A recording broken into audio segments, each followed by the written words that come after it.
Pinarusahan sila ng Diyos. Kaya sinabi ng Panginoong Diyos sa ahas, "Dahil sa ginawa mong ito, parurusahan kita. Sa lahat ng hayop, ikaw lang ang makakaranas ng sumpang ito. Sa buong buhay mo'y gagapang ka sa pamamagitan ng iyong tiyan, at ang bibig mo ay palaging makakakain ng alikabok. Ikaw at ang babae ay mag-aaway. Ang lahi mo at ang lahi niya ay mag-aaway din.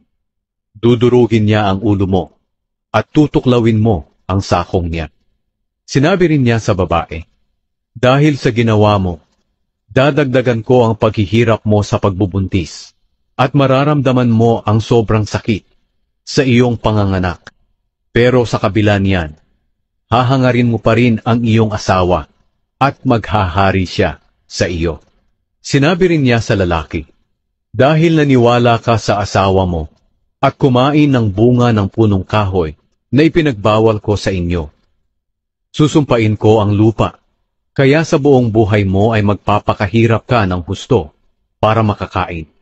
Tutubo sa lupa ang mga damo at halamang may tinik. Ang kakainin mo'y manggagaling sa mga pananim sa bukid.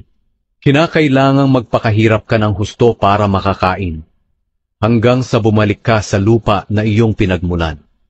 Dahil sa lupa ka nagmula, sa lupa ka rin babalik." Pinangalanan ni Adan ang asawa niya na Eva, dahil siya ang magiging ina ng lahat ng tao. Pagkatapos, gumawa ang Panginoong Diyos ng damit mula sa balat ng hayop para kay Adan at sa asawa nito.